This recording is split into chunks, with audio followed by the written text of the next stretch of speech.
dear Dr.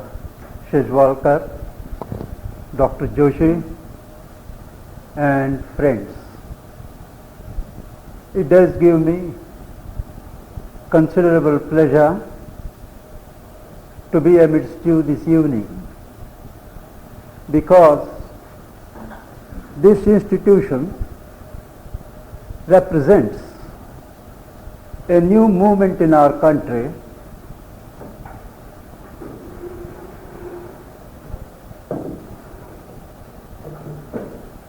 to raise the optimum of life in different fields which have been so far neglected. Confining myself to the theme given to me, I would like to observe that tension is not really confined only to business. It is there almost in all fields of life, all over the world.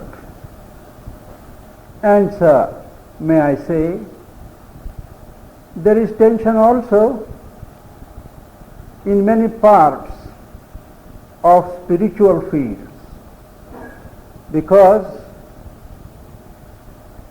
the spirit of rivalry, the spirit of competition, the spirit of gaining ground, which is so common in commercial and allied fields, has also invaded the so-called spiritual or the pseudo-spiritual field, both in our country and abroad.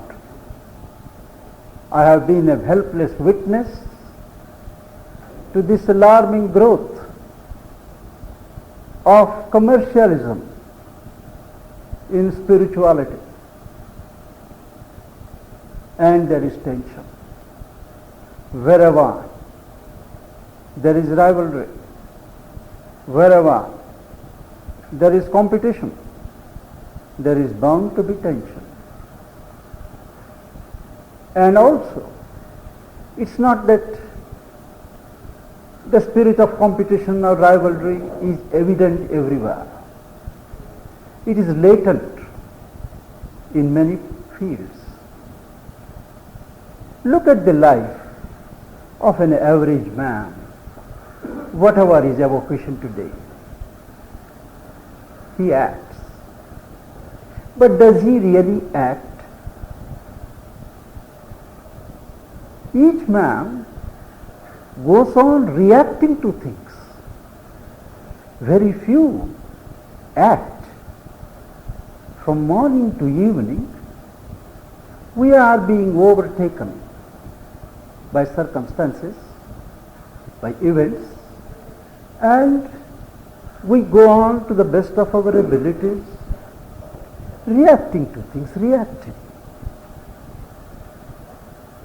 Very little of conscious action is there.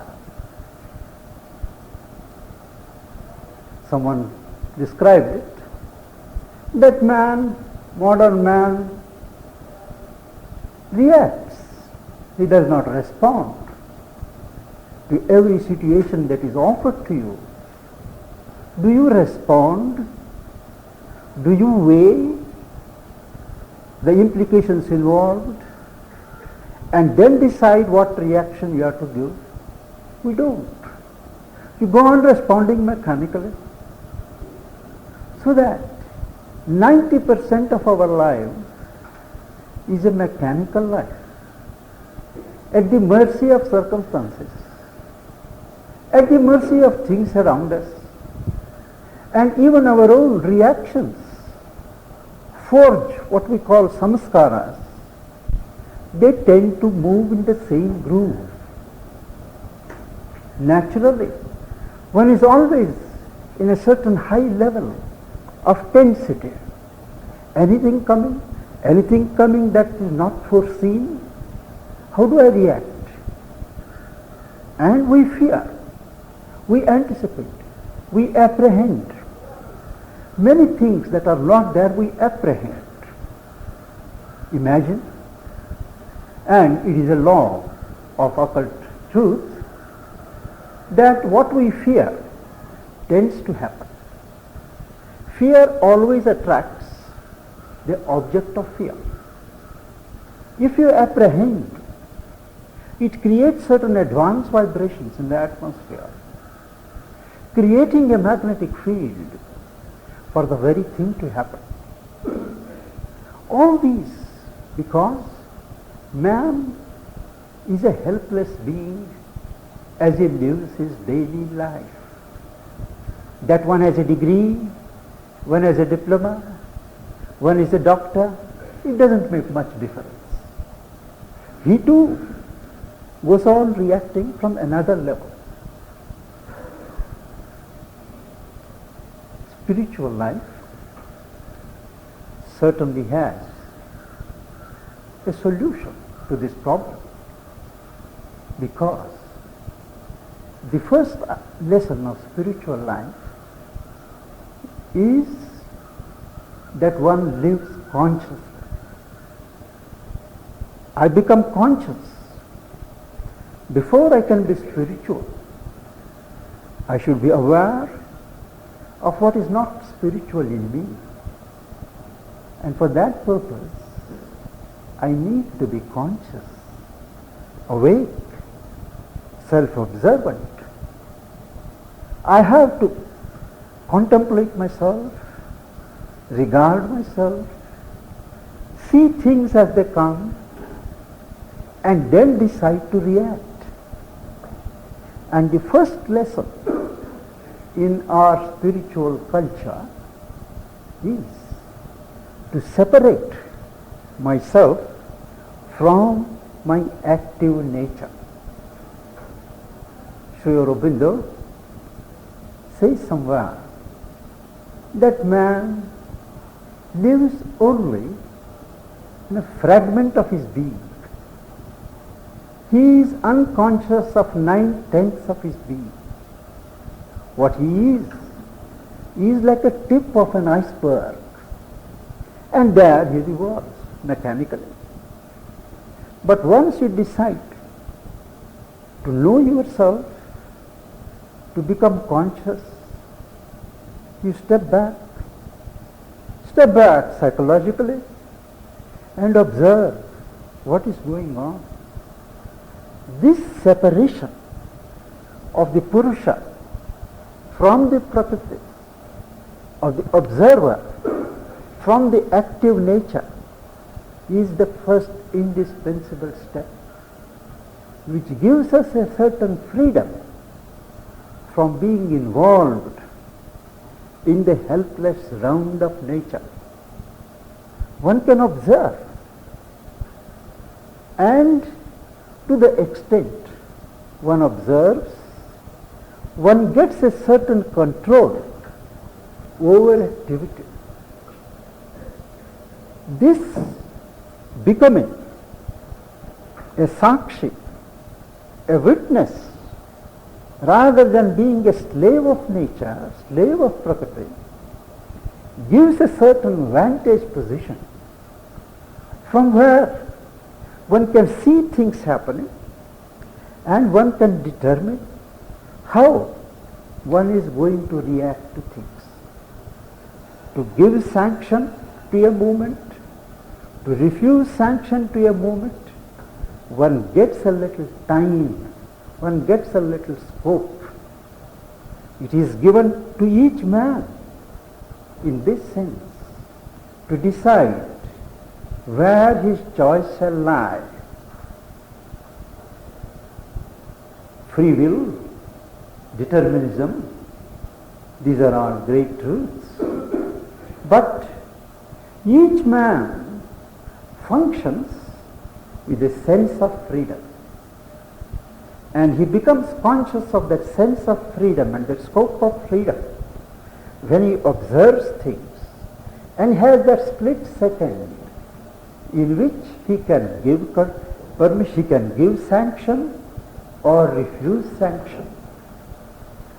And once you are in a position of separating yourself from flowing nature, you also develop a sense of what is right and what is not right. You don't need to consult a Shastra, Manudharma Shastra or Yajnavalkya Smriti for that. What tends to the freedom of being? What tends to the elevation of consciousness? That is right. What tends to constrict? What tends to vitiate? What tends to cast a shadow? That is bad, that is wrong. And this discrimination between right and wrong develops in the measure in which you are detached, separate from nature. And the second step of spiritual life is to develop a certain equanimity. An equanimity. It is easy enough to be happy when things go right. What requires special courage, what requires special mettle is to remain calm, have a sense of equality when things go wrong.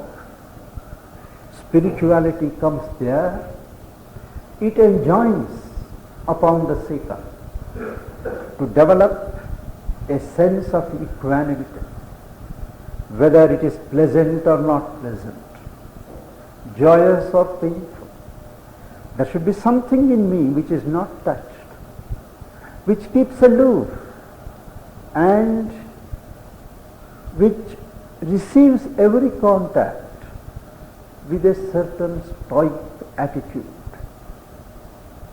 Equanimity doesn't come at one stroke.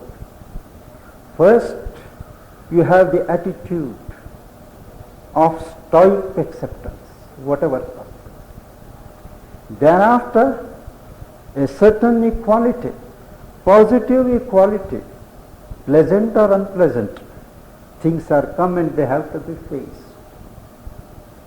Third is to take the rasa even in an unfavorable situation, to see the test of it, to see the challenge of it and to meet it. That gives a greater joy to the heroic soul than to meet a pleasant situation. In either case, you have to have equanimity. That is why the Gita says, Samatvam Yoga Uchyate. Absolute equanimity. That equanimity is not just on the surface to show that I am not perturbed, but inside things seethe. But inside also, when you are in the presence of a person who has this equanimity, all your agitations die down. Your grief is controlled without telling it. A person with equanimity, he exercises an untold control over the environment. The Gita holds us a standing example of that samatva, of that equanimity. Equanimity is something more than equality. Equality is a certain stoicism, indifference.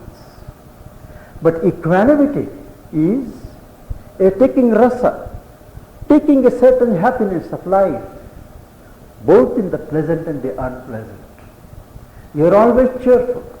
You are always have a smile, whatever the situation. Yes, we are to meet it. Now this equanimity, you may fear, will impair the efficiency of a man. On the other hand, once one has a certain detachment from nature, has developed that attitude of equanimity. One sees action in a different spirit. Action has to be done. Activity is a must. But activity, each action has a reaction. And we are all familiar with the doctrine of karma. Each act forges a bondage. But a spiritual seeker, a spiritual practitioner, he knows the art of action. Yoga karmasu kaushalam. Yoga is skill in works. Not efficiency in works, not just cleverness in works, but that art of converting activity from a means of bondage into a means of liberation, into a means of the culture of consciousness, elevation of consciousness, reaching one's consciousness to the environment. Action is an adventure. And how does he do it? First, he rigorously separates the personal element from the work. He does work in a certain impersonal manner. As long as I am involved in work, keeping my eye on the fruits and the dividends, on what image I am cutting, on what impression I am doing, how far the work is going to promote my prospects tomorrow, I am involved in work, and the best of me cannot come out. But once I separate the personal element and take action as a thing that must be done, an outpouring of my energies, whether on the mental level or on the physical level or on the pranic level. I have an impersonal attitude. A spiritual seeker, he offers that action to God, to the divine, to the Creator, to one whom he adores. He offers it as his labor of love. And when he offers that, the whole attitude changes. You do not do things when you offer to somebody whom you love in a perfunctory way. You want to give something to a person whom you love, whom you adore. You try to do as best as you can. The best in you goes into that work. And the more you do that way, the more the work gains in quality. And the true test that I have offered the work is whether I have a claim, I retain a claim on the fruit of works. Once I offer, I don't bother about the fruit, whether it is a success in the worldly sense or a failure in the worldly sense is immaterial. The work gives me joy, the work gives me a means to commune and contact with my Creator, and I am thankful. And second, work. There is nothing more left as small work or big work, low work or great work, manual work or intellectual work. Work is an outpouring of energies. So all work is sacred. All work is a means of worship.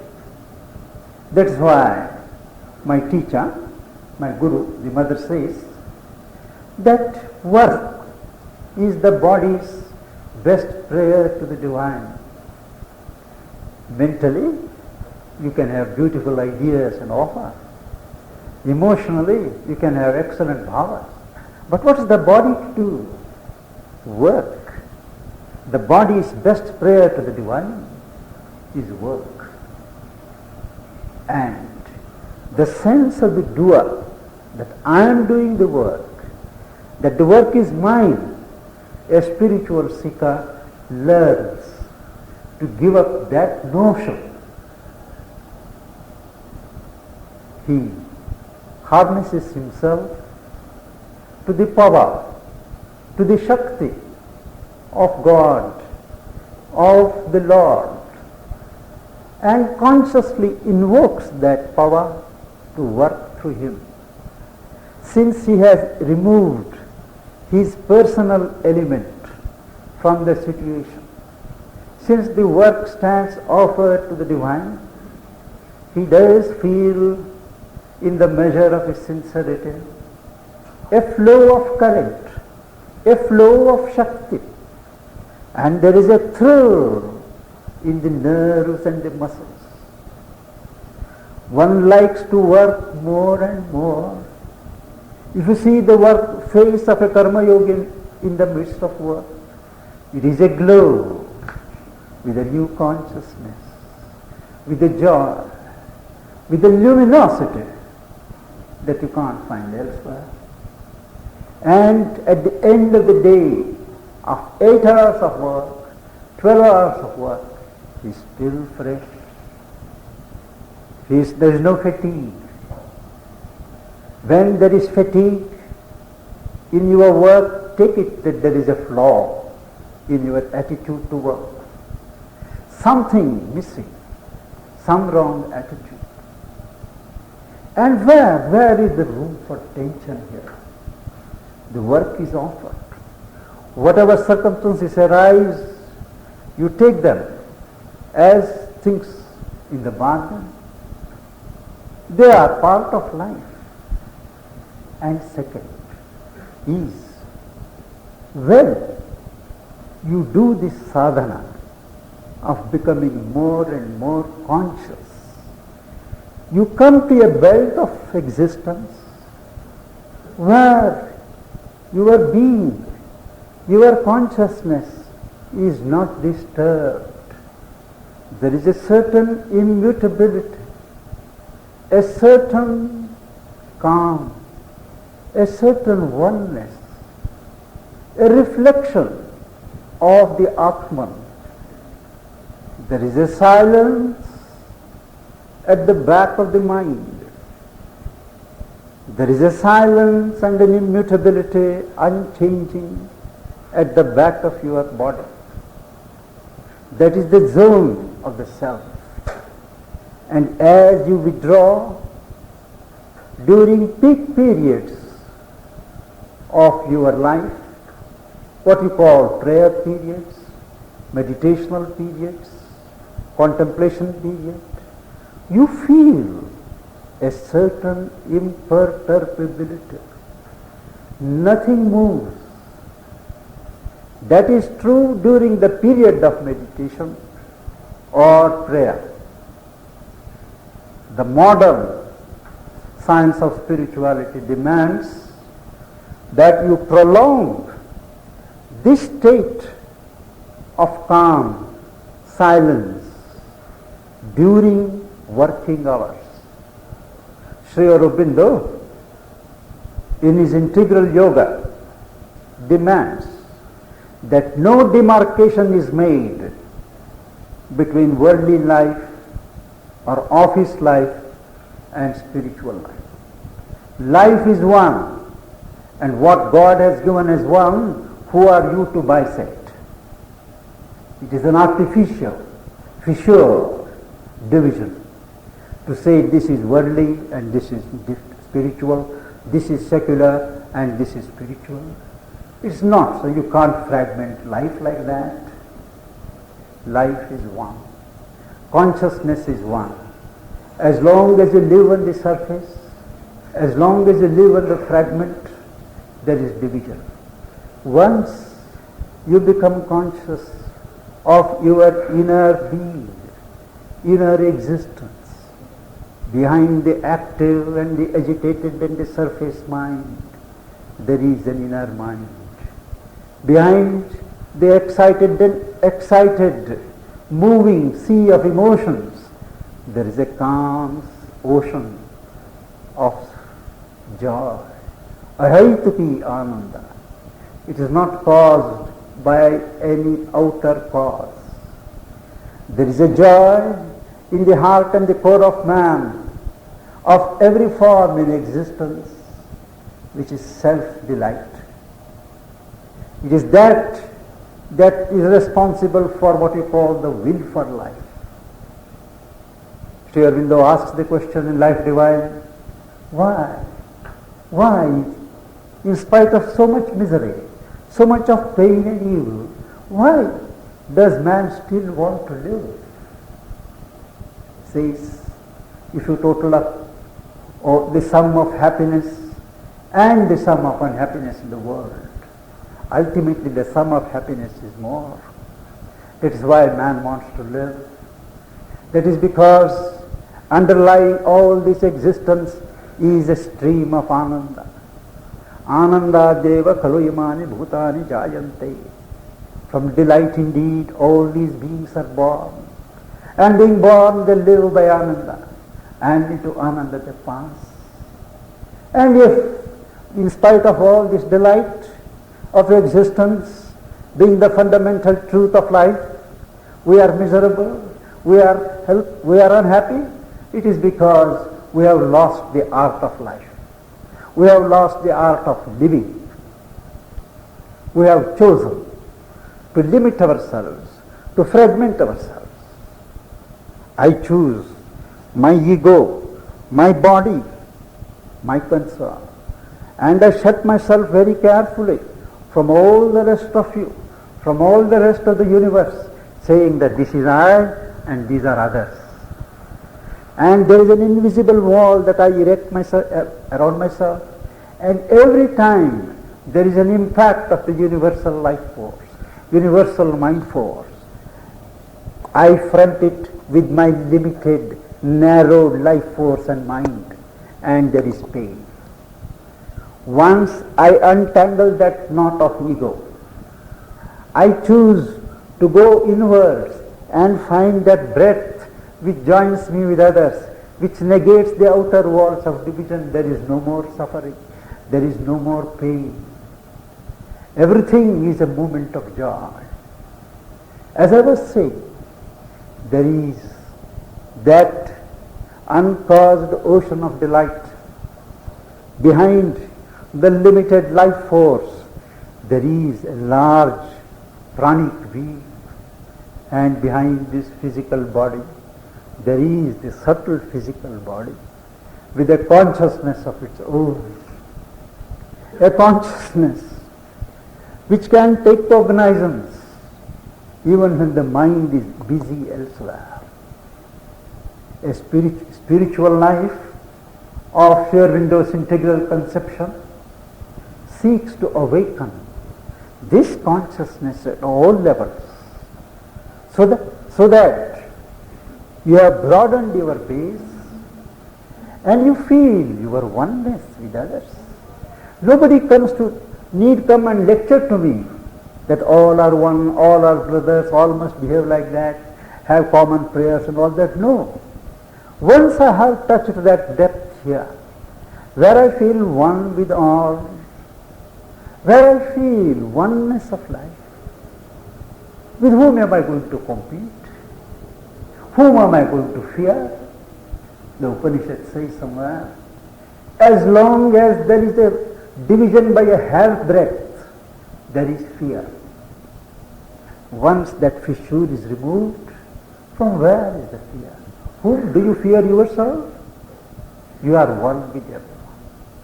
So a person who has tasted a bit of spiritual consciousness, he has this equanimity, he has that skill of turning work into a means of freedom, means of liberation, enriching the environment with the gains of his inner consciousness, and he feels one with all. That oneness is natural, and in that all agitation, all apprehension look like past stories. They don't seem real. All fear looks unnatural. Fear itself looks artificial.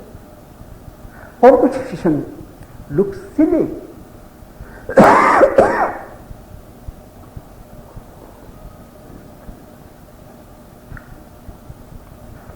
there is a natural sense that all this belongs to the Lord. Ishavasyanidam sarvam.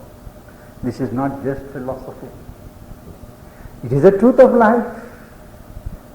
After all, what am I? I call myself a very important man. I expect certain things for me. But if I analyze myself, where am I and what am I? This body is derived from the universal matter. And one day, this body has to dissolve and become one with the universal matter. My life force is but one current of the universal life force which is abroad in the universe. My mind is a fragment of the universal mind. And what I call my soul, that also is only a spark, a fraction of the supreme reality. And what am I? That sense of ego, that sense of centralization. Ego, true. Ego is often confused by Western psychologists with individuality.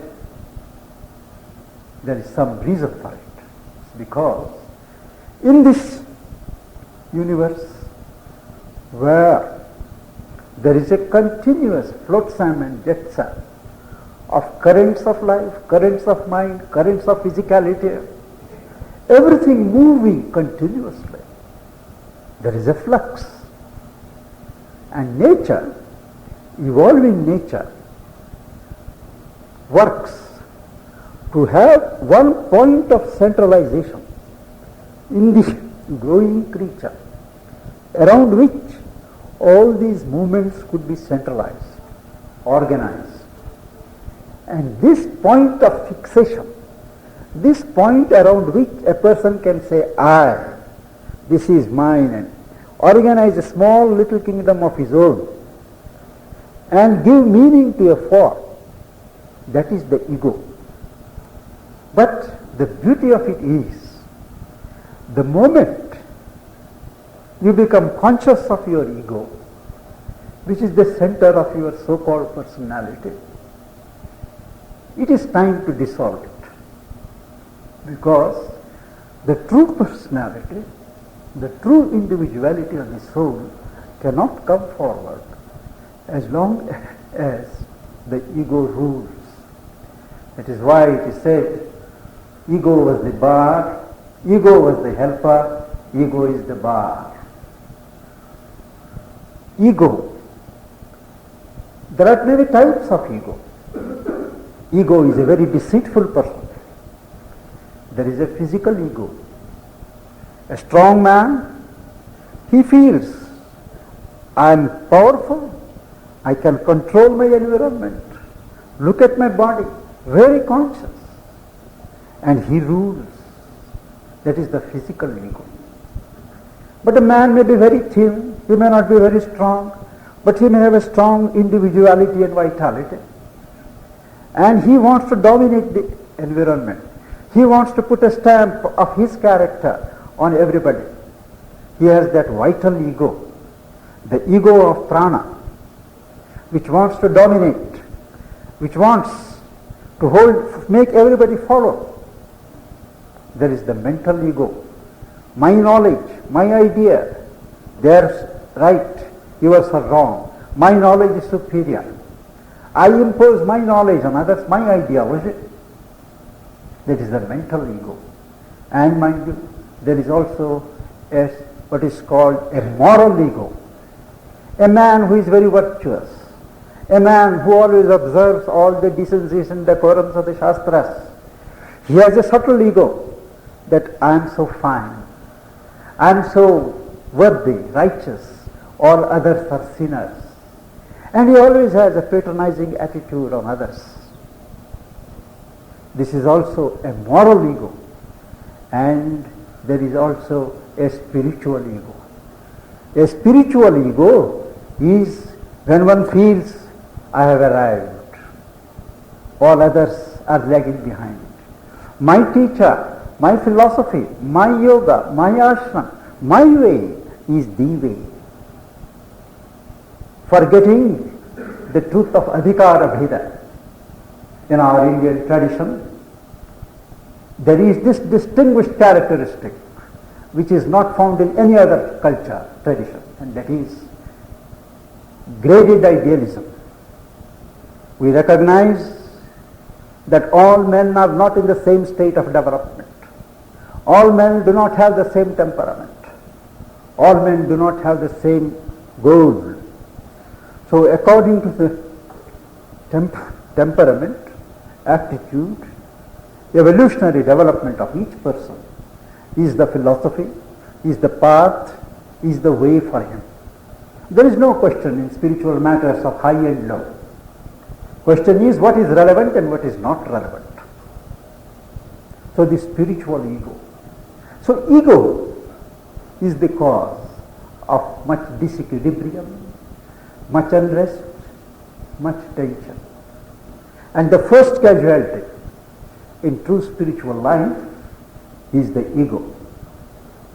Whenever, if you want to test a spiritual person, just touch him in a sore point. See if he gets insulted. See if he flares up. That is the test. He will not. A person who has a spiritual consciousness, he will not. You know the story of a rough who was sent to abuse Buddha by his enemy. He went, and for half an hour he went on abusing Buddha. The Great One kept his calm, kept absolutely quiet, and when that man finished, he asked him, supposing somebody gives you something which you don't want, what do? He said, I return it to him. Well, the same thing. I return to you what you have brought for me. That requires so much of control. That is because inwardly he is detached, inwardly he is free. The knot is psychological. It is here. Once that psychological knot is unloosened and cut, you can't disturb the man. So to come back, the whole technique of spiritual life, as far as facing the problems of tension is concerned, is to become more and more conscious, increase the area of your awareness, area of your consciousness. The more you become conscious, the more you are effective. The more you can exercise your control, the more you deepen your consciousness. You strike the level of oneness. You strike the level of the self. If you are not inclined to go inwards, but you are inclined to concentrate here, develop in the head, the mind expands. The limited consciousness of the mind enlarges itself by and gradually becomes one with what is called the cosmic consciousness, the universal consciousness. And today, all the stresses of the world, all the crises of the world are a result of this sustained pressure of the time spirit on man to develop, to cease to be an individual man and become a universal man. We are now at a stage of cosmic evolution when the individual man has to turn transmute himself into a universal man, Vishwamana. Before man can become a superman, he has first to become a cosmic man, a universal man. And in the process, tension loses its meaning, tension loses its relevance. So spiritual life shall no more be regarded as something technical, as something special, to be practiced by special people, either at the time of their retirement or when they are frustrated with life. But it is an art of life, it is a science of living, which has to be developed in the midst of life. Wherever you are, whatever your station in life, you have to start becoming conscious, doing with full awareness, developing the right attitude of non-involvement, taking care to thin your ego, remove personal considerations to begin with, so that the wall of separativity between you and others breaks down. And that, where do you start? You have to start in your own homes. The home, the family, is the first field where you are to test yourself. From tomorrow, you must forget to be the boss of the house. The head of a family must learn to be the soul of the family. Each one must identify himself with the interests, with the aspirations, with the needs of every member in the house. Subordinate his ego, subordinate his personality, subordinate his interests. That's the training field. All life is yoga. Unless you can inject the values of yoga, the discipline of spiritual life in day-to-day life, all talk of spirituality will remain idle and tension cannot be removed. There has to be a shift of consciousness, a shift of the center of reference.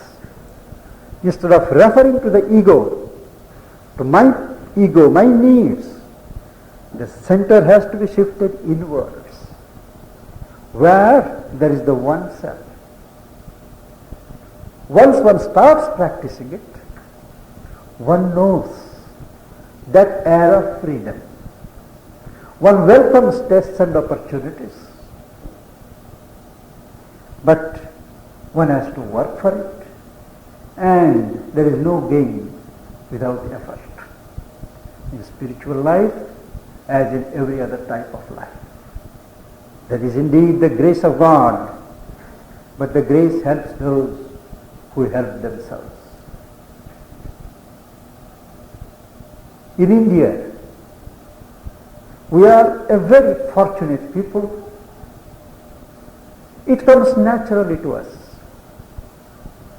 I have toured half the globe during the last few years, and I have seen that what we take it natural for granted, they are things for which they strive for in other countries. It doesn't come naturally to them. To us, if I am hungry, if my neighbor is hungry, it comes naturally to me to offer something what I have got. It doesn't come naturally to the others. For us, a people with 5,000 years of history, continuous history, certain values are inbuilt. It is easier for us to function as a community, as a collectivity, to feel the neighbor as one soul. It is not so in other societies. They have to work for it. That is why they always look to India. They always say, when we touch the shores of India, when we land on an Indian airport, we feel a certain release. I have met people, I have met seekers who have explained to me how the moment they touch the Indian soil, there is a certain release, a certain grossness falls from them and they feel light. We don't value these things. We tend to imitate. We have much to learn from the West. We have much to learn from the civilization, particularly their organization of life, utilization of material resources, elimination of waste. All these we have to learn. But there is something more that we have to respect, which is our own heritage. Nishkama karma. The message of the Gita, Sri Aurobindo says, it is the greatest gospel of works given to man in history. Each one interprets the Gita in a different way. I believe there are about 600 commentaries or books on the Gita. Each one puts his own fad. But if we approach it directly, what does he say? See action and inaction, inaction and inaction. Action is the law of life. You can't but act. But there is a way of remaining inactive.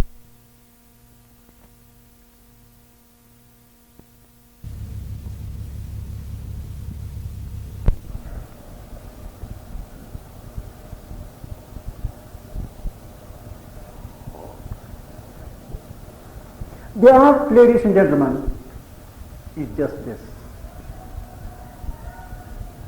Each one of us is set in his own little area of concern. We have to learn the art of attunement of consciousness, attunement of mind, attunement of feeling, attunement of ideas, attunement of physical functioning with our neighbors. This constant attunement, harmonization, that is what is important. Sri Aurobindo says in Life Divine that all problems of nature are problems of harmony. We have to learn how to harmonize. And before I can harmonize with you, sir, I have to sacrifice my pet notions, my pet preferences, my ideas of what is wrong and what is right, and my ideas of what is my interest. Harmonization requires a certain equalization. And for that, self-sacrifice is necessary. And all these things come only in spiritual discipline, not in moral discipline, not in any other kind of culture, but in culture of consciousness. And the true character of a life-saving, life-embracing, life-elevating spirituality is this culture of consciousness. I do wish that we take steps in our universities to introduce this study of consciousness. I have watched with amazement what progress is being made in some of the universities in the West, where they are studying the problem of consciousness, the phenomenon of consciousness. What are the different areas of consciousness which have been so far tapped by man and so far yet to be tapped? Science is breaking its frontiers. Science no more says physical energy and physical matter. Psychology has broken its limits and it is becoming parapsychology. They are obliged today to examine the phenomena of telekinesis and clairvoyance, clairaudience and so on. They have taken, do you know, Indian yogis to Russia and are experimenting, keeping them, asking them to go into trance, putting their electrodes and finding the states of consciousness, the waves, and they have been taken under the condition that they don't use the word God, they don't use the word yoga, and they have been given fabulous salaries. Experiments are going on. You may have heard You may have read that report about the chess competition. How that champion refused. He says he's getting certain waves being directed. It is true. In Russia, they are experimenting in collecting waves of consciousness. Recently there was a seminar in Bangalore where science and spirituality was discussed. And there, I believe it was Dr. Ramurthy, one of the doyens of Indian neurosurgeons, he says how in hospitals it has been found practical that there are some yogis who are brought, willing yogis, they go into deep meditation, state of deep shanti, silence, peace. And that peace can be conducted to patients in beds who are in need of peace. They have found it possible. So everywhere knowledge is breaking its frontiers. And once this culture of consciousness, science of consciousness comes into its own, it will be a matter of course before problems like problems of tension are gone. They will be things of the past. Thank you.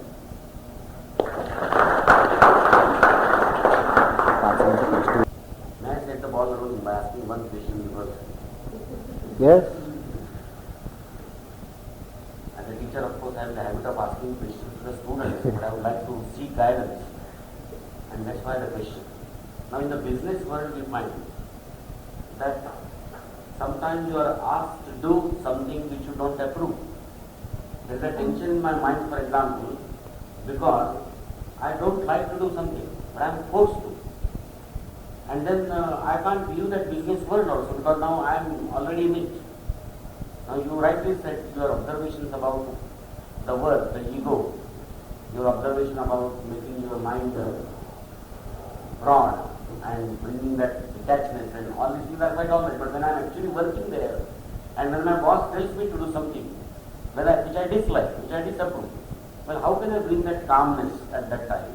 But otherwise, one thing that I can do is I should not be ambitious at all. I ask my students to be ambitious. And when they become ambitious, they find that there are a number of things which they don't like, of course, and yet they are forced to. How will you solve it right? That was my question.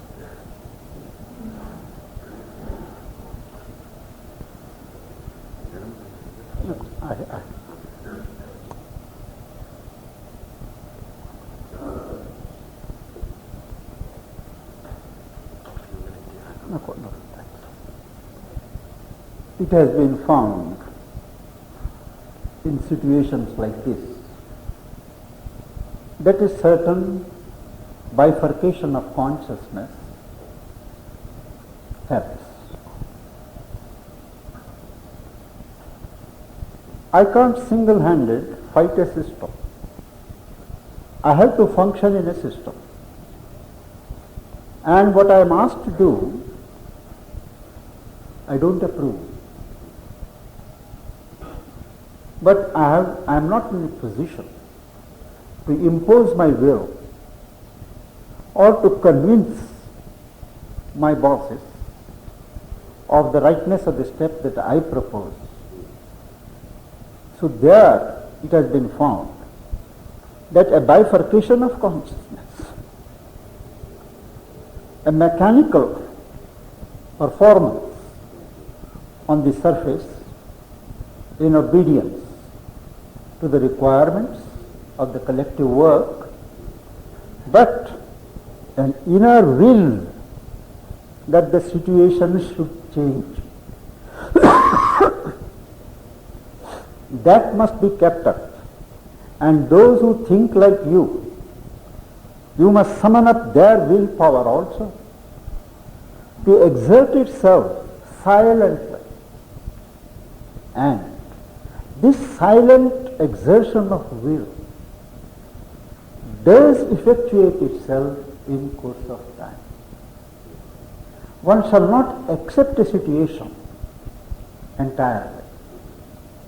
but keep up the resistance, inner resistance, and go on exerting a silent pressure, and you will find circumstances changing in a miraculous way, giving opportunity for your silent right will to exert itself.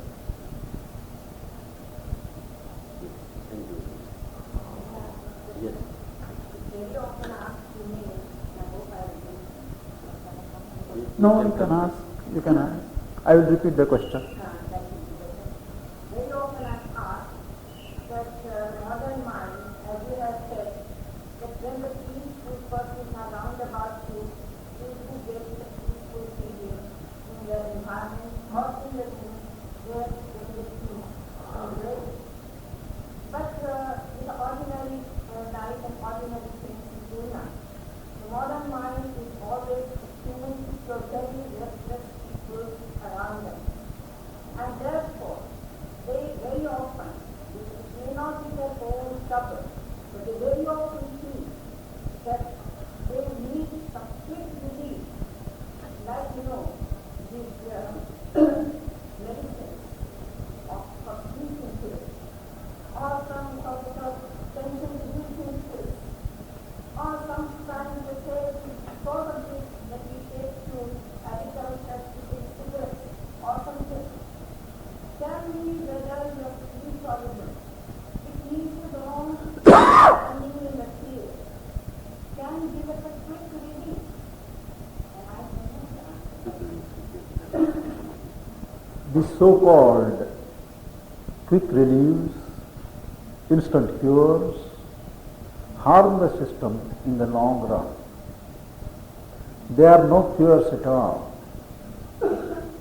They are pseudo-palliatives.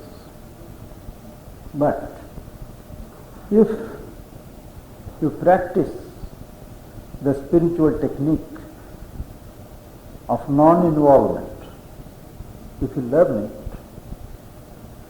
that will give quick relief. Only one must have a little patience. We have people who believe in these things, people who practice these things, have a duty to the society in building small centers of peace, small study circles, small groups, which will teach, will practice these things to those who like it, those who want it. These are, just as we have schools, training institutes, similarly, we must build, make it possible to have units of peace, units of strength, spiritual strength. And the purpose of spiritual literature, spiritual talks, and all these is to light up these flames. They are meant, there must be some follow-up action. People who believe, they must gather like-minded people and practice. There is no other way, but this is the only lasting way. The others are harmful ways. Only the persons who teach must first have achieved that peace in themselves.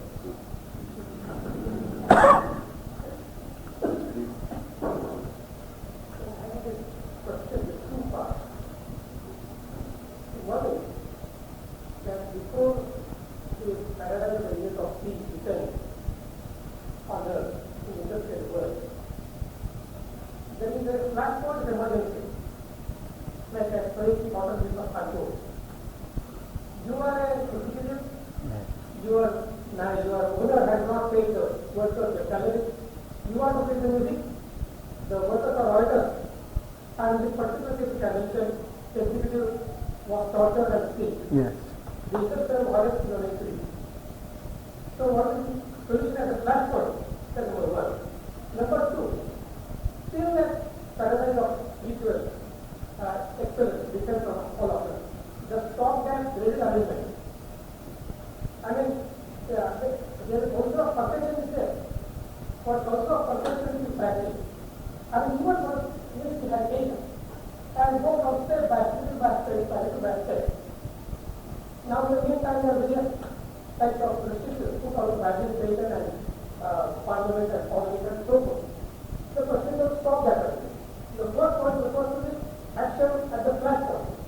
The other question is the stop that arrangement. Still, even the Vishwamanu stage of it. I mean, how does the spirituality come to help? Spirituality, let me make it clear, cannot solve all the problems, all the types of problems which have been created by politicians. It cannot. There are problems which have to be solved at a political level, at a social level. Spirituality can give a background, can give a certain basis for proceeding. As far as industrial peace and things are concerned, which is a very complicated affair, mere the most unadulterated spirituality even will not be able to deliver the goods, because every problem is being tackled from a political point of view. Labor. It is not just a question of capital and labor. There are so many other implications there. Spirituality has to seep into the mentality of the leadership, industrial leadership, labor leadership. If the leadership is convinced, then everything is easy. But the situation today is such that they don't want contentment. The situation is there when if one section is contented, it doesn't suit another section. So there is always a continuous attempt to disturb the contentment. So spirituality can't do anything there. I won't pretend that spirituality can solve all these problems. And give their peace to the patient. Cannot impose that kind of peace for those centers of disturbance. And therefore, the spirituality and the assistance of action. I mean, it has got to survive before it can accomplish the question of survival and how. It is true. Theoretically, it is possible in such an explosive situation as in Kanpur, that deplorable situation. It is possible for a yogi, who has got that status, to sit there and control the situation. But you can't get yogis like that. You can't get yogis.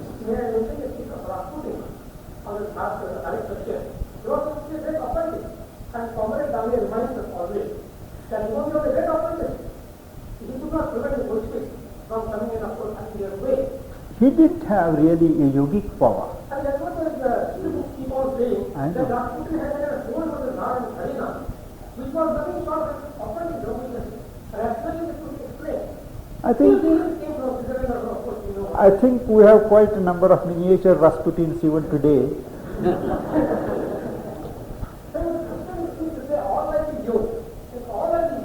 And no one has got his speech and also his management. The question is to deliver the food. To the business world, they will say, can you deliver the food or cannot deliver the food? And the question is, can speakers deliver the food in present conditions? The speaker will take care of it in present conditions. At an individual level, yes. At a collective level, it is difficult at present. So there is a written question. No.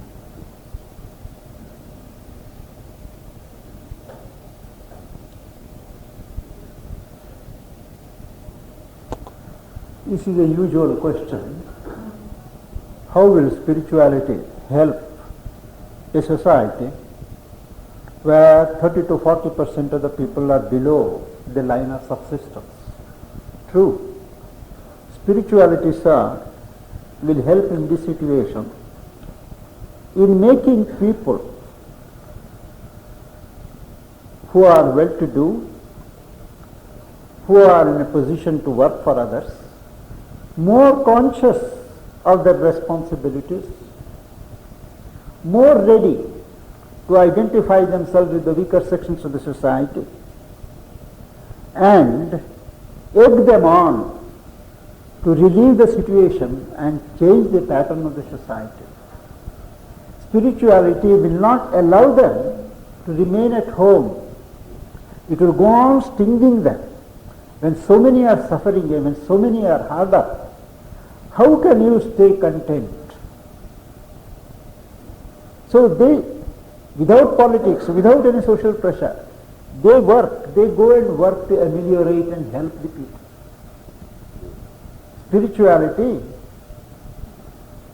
stings through the conscience and they forces a man to work for others.